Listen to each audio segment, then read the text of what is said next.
Stonebridge Group to please lead us in this plenary. Is she around? Okay. Kemi, can you help with the moderator?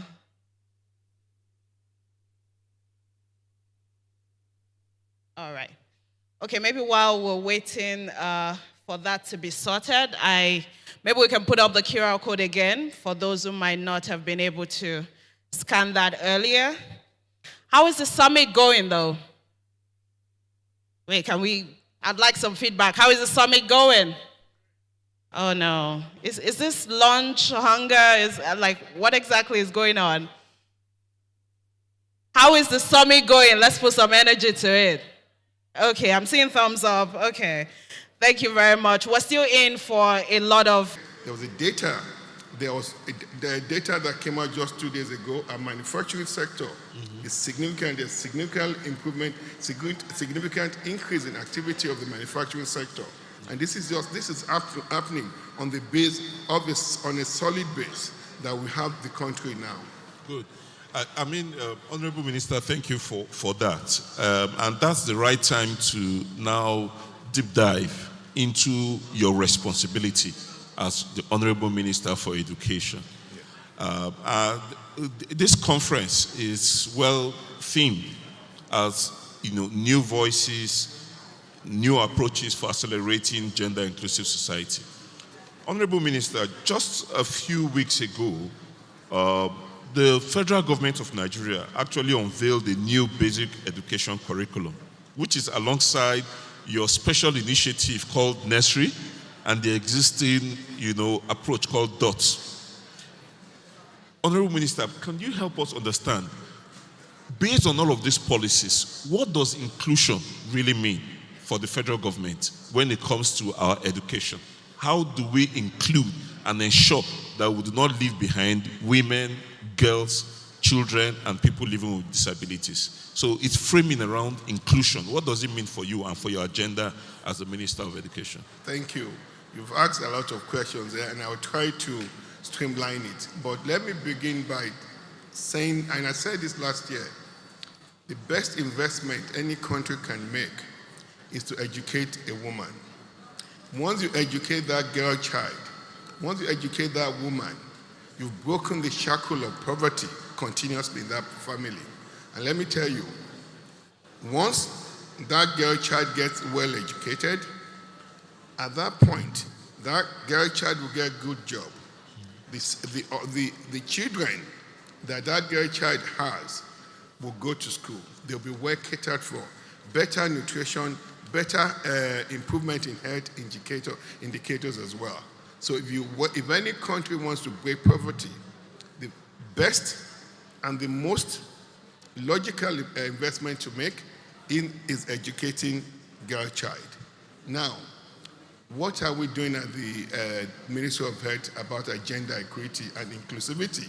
When you talk about inclusivity as well, we don't want to leave the boy child out of the scheme of things, because we're seeing the data we're getting now, more girls are going to school compared to the data that we had 20, 30 years ago, where more boys went to school.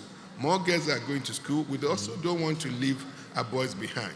But let's focus on inclusivity now. Mm-hmm. When you talk about inclusivity, you're talking about educating more women and also looking at the needs of the disabled people. Mm-hmm. And what we've done, if you look at our 6-point agenda, beyond the first priority, Tibet, if I want to talk about Tibet, technical, vocational, education and training, I can use the next 2 hours talking about it. But I'm happy to report to the nation, to report to the world, via this summit, that the first set of our students will be starting in about 2 weeks from now. We're also talking about STEM, and now let me narrow down to what we're doing about girl child. That is one of our number 4. That's one of our 6th high priority area. Our expansive agenda to improve girl child education. We have a Lumina program that is being championed by the Honorable Minister of State for Education, That's been launched. We finalized the design. We're opening up special school for these girls who are in the rural areas with focus, emphasis on numeracy, literacy, and vocational skills. And we also created accelerated pathway called ABEP, Accelerated Basic Education Pathway, for them to continue to advance their education to a tertiary institution. If the First Lady, among Senator Oluremi Tinubu will be launching a program in Gombe, probably the first week in October, called Flow with Confidence. This is a massive initiative by the First Lady to provide dignity path to young women. Because we're seeing that because of the fact, actually, it's when you begin to look at this data, you start seeing something that, that you never could have conceived that this happened. Girls will not go to school during their menstrual period because they are ashamed. They don't have things to use to the hygienic things they need for their menstruation. That leads to them dropping out of school, getting poor education. We have an agenda for that that's been led by the First Lady. And as the First Lady rolls out this agenda in several states of the, rolls out the launching of this dignity path in several states of the Federation, we'll also pick up as Ministry of Education to support and ensure that there's sustainability part to this. We have the Agile program, the Adolescent Girls Initiative for Learning Empowerment. This is one of the biggest World Bank credits that we have in the country, about $1.2 billion, which is happening in about 21 states, mostly in the northern state and a few southern states as well. This is designed to build infrastructures, provide scholarship, provide learning materials, and to children. And if you've seen what several of our state governors are doing with this credit, Borno State Governor in particular, Governor Zulum, they've built massive mega schools. They've been able to move hundreds of thousands of young girls back to school. And beyond giving them this numeracy, literacy, high quality education and supporting them, we're also giving them vocational training as well to equip them. We also just finished something with WARIF. It's an NGO to help support, to reduce gender-based violence. So we're tackling this problem front and center from beginning to the end. And we're beginning to see good results. We're using data, we're using technology as we advance this agenda forward. But you can rest be assured that today, you have the President Bola Ahmed Tinubu, that places a lot of emphasis on women, on girls. And he's done this even when he was governor of Lagos State. His cabinet then had the highest number of women in cabinet across all the 36 states then. And today, in our Federal Executive Council, this council has the highest number of women that we've ever seen before. So this government, in totality, has a clear agenda on how we want to include more women in our journey to moving this country forward. Lovely. Thank you so much, Honorable Minister, for that. And we are aware of your unique policy, which you call Nursery, which is helping to drive this inclusion you've talked about. It's an amazing policy, and we celebrate you and the government for that. Because as Plan International, we are your partners supporting that work. We actually led the brain behind APEB, which you talked about. But beyond that, Honorable Minister, there are still millions of children who are out of school, to such a point that there is still a debate, depending on which source you use, how many children are out of school. Some will quote 10 million, 13 million, 18 million. Honorable Minister, could you help us? Nigerians are itching to hear. From the data available to you, do you have a sense, actually, of the number of children who are out of school? And what are you doing in the midst of all these policy formulations you're saying to bring them back to school and ensure that they are not left behind? Thank you so much. I'm going to talk about during the annual WAEC exam, the May-June exam, and the number of questions that are being offered by NECO. If I ask everyone of you, I guess nobody will give me the right answer, but let me give you the answer. Today, WAEC offers 74 courses, subjects. That's what our children have been tested on year over year. And NECO, 76 subjects. This is unwieldy. So before, primary 1 to primary 3 students were made to take 20 subjects. Yeah. Primary 4 to primary 6, 21 subjects. GSS 1 to GSS 3, about 18 subjects. And SS1 to SS3, about 9 subjects. We've done extensive curriculum review. We're going to be releasing information today. We've streamlined it, more functional, make it more functional, not volume-based, targeted, directed to what these children need to improve their cognitive function, to improve the quality of education they're getting. Today, I can report to you that we've reduced the number of subjects that are primary 1 to primary 3 will be taken to minimum of 9, maximum of 12, if you want to take other Nigerian language subjects. For primary 4 to primary 6, also they'll be taking minimum of 10 with a maximum of 11 subjects. Okay. GSS 1 to GSS 3, minimum of 10 and maximum of 12. And the same thing for SS1 to SS3, about minimum of 8, maximum of 9 or 11. But what we've done differently, we've infused Nigerian history into that curriculum. And our child now, any student in Nigeria today will learn Nigerian history from primary 1 through SS3. We've also changed the way digital literacy is being delivered to these kids. In the earlier part of their school, they have basic digital literacy. But as they advance in the course of education, they'll have something, a new thing that we call digital technologies. Digital technologies that include AR, robotic, coding, and everything. We have to educate Nigerian children for the future.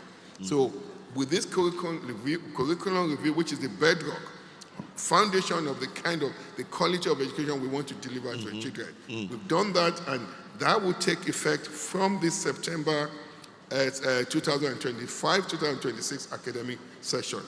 Now, let me go back to out of school children. Today, we have the unenviable record as being the country that has it. Or number 2, if you want to, depending on the data you're looking at. Some people are quoting 18 million, 15 million, 12 million, but we're using the mid. This is not acceptable. What are we doing about this? But then, before I tell you what we're doing about it, we also have to have what I call data sovereignty. We need to gather our own data. If we let people to continue to tell us that data, we'll never improve. Yes. So what we've done, we've invested heavily in digitalization. We've done, where our Nigeria and Out of School Commission, we've embarked on massive data mapping all across the country.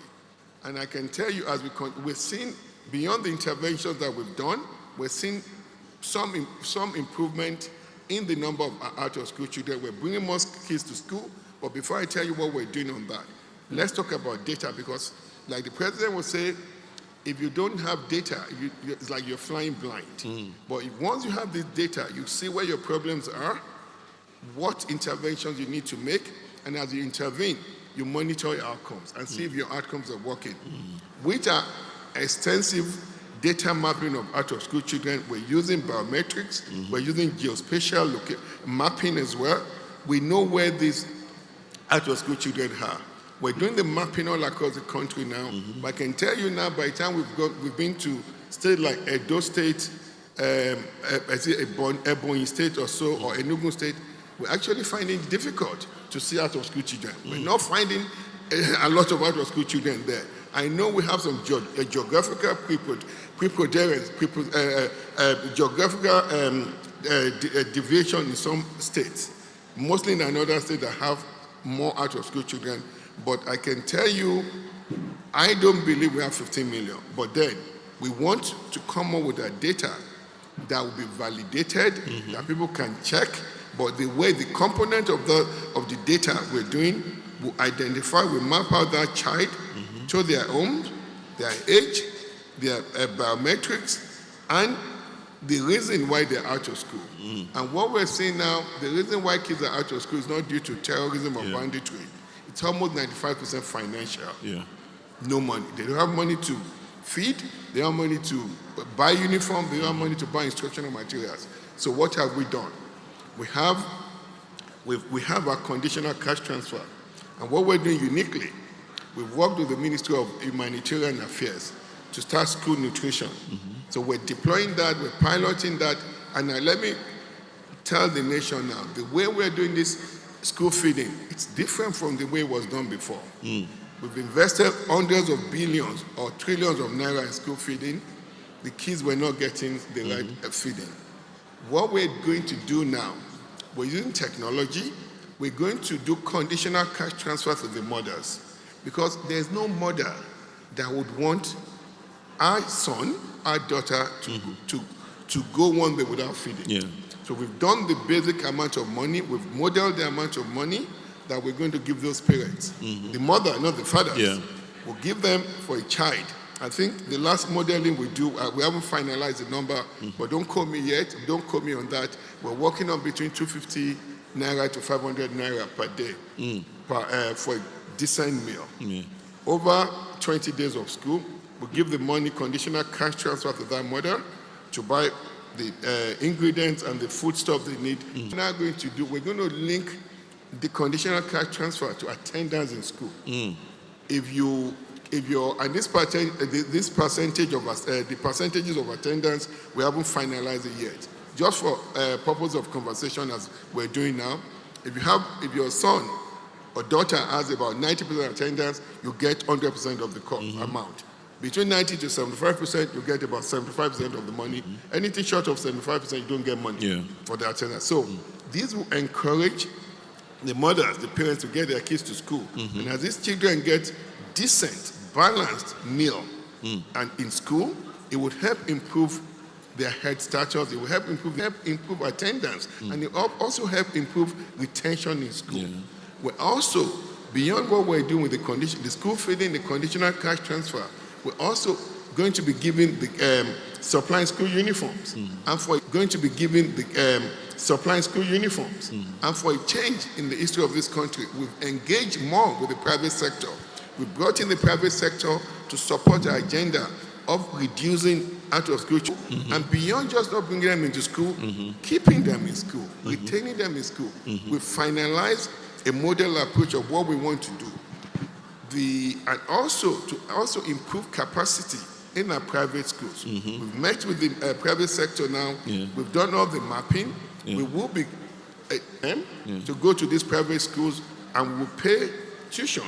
We'll pay uniform. We'll pay for instructional material. Tuition. We'll pay uniform. We'll pay for instructional materials, and we'll pay for feeding. So that program, we're working towards that program starting this September. Wow. So with what we're doing with that, they would also help us. And the way we've done this as well, we would, because of the mapping we've done, we know where these out-of-school children are. We know where these private schools are. We will direct those kids to those private schools. So we have full plan in our agenda, and we're very aggressive, we're very longitudinal about this, what we want to do here, and we're very clear with the agenda here. And some of the things we've done, you saw what happened in Abuja just with our pilot. We were able to bring 45,000 children out of school. We also have the program that we're doing in Kaduna now, where we're doing technical education for these kids. And at the same time as we're doing technical education, we're giving them literacy and numeracy. The Minister of State was just there on an announced visit. Was very impressive. These kids could speak English now, they could talk, and they're being offered trades. That will give them functional training. So they'll give them training to be able to function and do things for themselves. So, I mean, Honorable Minister, you've said a lot. Ladies and gentlemen, can we put our hands together for the Minister? It's amazing what you've said in terms of both inclusion and now out-of-school children. I'm going to ask you one more question, Honorable Minister, because you've said a lot, and I know that people are itching to hear. My moderators, can I take questions as well? Okay, just one or two questions, right? So just think quickly. It's not every day we get the minister sitting in our midst. He's a very busy man. So they will help me pick just two people. Please, just two questions. Key questions. But the quick question I want to ask you, Honorable Minister, is that you've talked about inclusion, how you're going to make sure women and girls are not left behind. You've talked about out-of-school children. Honorable Minister, children will now go to school, but we have increasing cases where schools are still not safe. Nigeria is a signatory to the Safe School Declaration. What is your government doing, Honorable Minister, to ensure that schools remain safe, particularly for girls? I like your word, schools remain safe. And you're right, we're signatory to Safe School Declaration. We have a safe school unit in the ministries that we've cascaded to all the state ministries. And I can tell you, what you've seen in the kidnapping in every of our schools, it's not coincidental. It's what we've done behind the scene to ensure that our schools and our children are safe going to school. We're collaborating more with the Counter-Terrorism Department. Yeah. We're being proactive. We're working more with the National Security Advisor, the police, the civil defense, and also the army. So, and we've built in some areas that we know there might be perceived safety issues. We've put safety towers. We've built safety towers in some of these schools. So these keeping our children safe in school, kids going right. We as a government must ensure that these kids, beyond learning, behave decent and functional, a duty to them to keep them safe. Yeah. And that there has not been any incidents of kidnapping or major security breaches at any of our schools nationwide. Thank you very much, Honorable Minister, for that. I'm going to take two questions Just two, from a please, male keep it and a short, female. and let it be a question. A man, we need to ban over there in a blue outfit. So please, floor manager, the lady. Yes, yes, you right there. So he's going to give you the mic over there. Can we pass out the mic, please? So it's the lady with the long hair or braids. I hope I get it correctly. It's braids, right? That's braids, yes. So you can ask your question quickly, go straight to the point, Yes. and then the guy in a blue native, just right. No, braids, long braids. Thank Apologies. So quickly, straight to the point. Thank you very much. My name is Chidera. Thank you, Honorable Minister. It's good to have you. Quickly, I want to commend all the efforts that you've made so far. But my question is, how are you addressing other areas, cultural areas that affect girls particularly, that exclude them from being in school? So what is the ministry doing to address those areas beyond the financial need and the security need? Thank you. Thank you. Thank you. And yes, just beside you in blue. You got that. Straight to the point, please. Good day, sir. Thanks for coming around and for all that you are doing. We really appreciate that, sir. I'm coming from the perspective of the people living with disability. Now, we see that they writing a WAEC or NECO, it is same curriculum that are being used for, that hearing individuals are using, that they also are using. And we see that their capacity may not be able to be equal with those ones that are not living with any disability. So what is the ministry doing? Are they maybe to reduce or to maybe change their own curriculum so that they will, it not be same curriculum system that they will be using for both people that are not living with hearing, not living with any disability, and those that are living with disability? Thank you, sir. Okay. Okay. Should I go ahead? Two questions. What we're doing about culture and people living with disability. We're multi-ethnic society. We have multicultural society as well. And we have to be sensitive to each of our culture, the diversity of our culture. And what we're doing in the education department, that's why you haven't seen us just do things by fiat. We now have increased engagement of the subnational government. We're talking more from the minister as minister, I'm communicating more with the governors at the subnational government level. We're tailoring our various strategies to the needs of those society, to the needs of those regions. And that's why you've seen for a change in in the country today. We have good coordination between the federal government and the the subnational government. We look at what's happening in the north, the things we need to do there in terms of being sensitive. And I'll talk more about the emergery, that the emergery, when you look, depending on how you look at emergery, you can say they're out of school, you can say they are not, they are in school. But these kids are there learning Quran, they're learning Quranic memorization. They're captive kids between certain hours of the day. They're in school, but they might be doing other things that we don't want to do in the other side of other hours of the day. Going to the street to ask for food and ask for money. So what we're doing now is to get the alarms to engage them more. We've mapped up these emergencies, and I have to use also this podium, this opportunity to thank our First Lady, the Mother of the Nation, Senator Oluremi Tinubu, for our work in supporting us in getting this emergency back in school. What we're doing with emergency is that we're engaging the Ularamas and to talk to them. We've mapped them out. We're bringing literacy, numeracy, and functional skills to them. We're also supporting them by building putting solar facility in their bring solar lights to their facility, supporting them with wash facilities. And then what we do in the northern part of the country is different from what we're doing in the southern part of in the southeastern part of the country and southwestern part of the country. We have to be sensitive to the cultural diversity of that we currently have in the nation, because we're very mindful of each societal cultural demands. And that's part of the things we're putting a lot of emphasis on at the Federal Ministry of Education, and we're coordinating with our state counterpart as well. The gentleman that asked about what we're doing about with people with disability, I said earlier, inclusivity is not just about gender, it's also about people with disability. Now, you specifically mentioned something about the curriculum. It depends on where you're at on the side of the on the football field. Some people will say because and that's not what we want to do. That's why we've kept the curriculum the same for everyone. And guess what? Our people with disability, they can do things.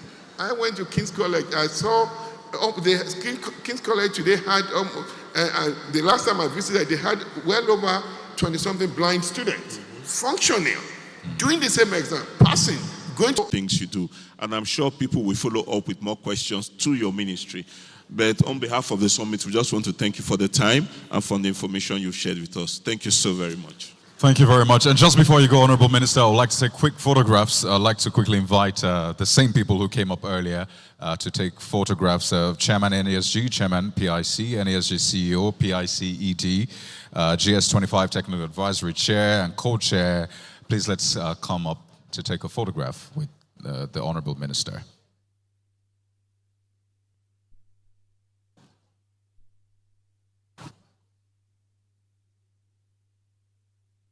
All right, we'll also like to invite our guest speaker and the board members of the NASG. So our guest speaker, kindly step up, and board members of the NASG as well.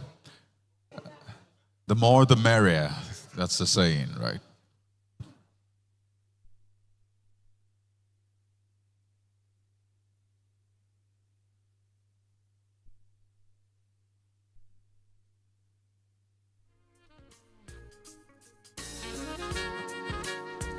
All right. While the pictures are being taken, we have a couple of announcements, and please, we would like everyone to pay attention to this. Right after now, as the minister exits, is going to go around the exhibition booths on his way out. So we're going to do the exhibition right after now. And while after that is done, we're transitioning very quickly, or while that is going on actually, we're transitioning to our breakout sessions. I don't know if you all have the agenda by now, but we have the breakout sessions happening right at this time. So we have 4 breakout sessions. There is one in this room, which is the main hall. the inclusive security, integrating civilian voices into Nigeria's peace-building architecture, and it will be moderated by Rimisi Taboki, gender lead of Albright Stonebridge Group. And for the other rooms at Acacia A and B, we have Shifting Norms, Saving Lives, the Equity Model for Impactful Change. All right, that's being organized by Solina Center for International Development and Research. So that's happening at Acacia A and B if you would like to be a part of that. Shifting Norms, Saving Lives, the Equity Model for Impactful Change. Also, as that is going on at Obecha A and B, we have Breaking the Glass Ceiling, Strengthening Women's Leadership in Academic, Economic Institutions in Nigeria. And that session will be moderated by Adekemi Omole, Gender and Social Inclusion Lead at Policy Innovation Center. So please, if you'd like to learn more about how to strengthen women's leadership in academic, economic institutions in Nigeria, please head over to Obecha A and B. And in Ballroom 4, we have the Missing Voices in Public Finance, Inclusive Fiscal Management for Real Change. All right, that's being moderated by Razak Adewale Fatai, Chief Data Officer at the Nigeria Governors Forum. All right, so we have different breakout sessions happening around this time. If you want to stay in this hall, we have the one on security, inclusive security. Ballroom 4, which is just next door, we have the one on public finance. We have the one for shifting norms happening at Acacia A and B, and we have breaking the glass ceiling at Obecha A and B. So please, we encourage you to please move and gravitate towards the one that works for you. Right after the breakout session, we will transition to lunch, right? So that will happen at 2:30. So please just note that. For you to get lunch, you are supposed to have a handband. You do not have that, but you have your tag. Please go to Ballroom 4 and they would attend to you there. But this is only happening after the breakout sessions. All right, thank you very much. Thank you very much. So I would like to call the moderator for the plenary that will be holding in the main hall, which is on inclusive security, integrating civilian voices into Nigeria's peace-building architecture. The moderator is Remisit Aboki, gender lead, Albright Stone.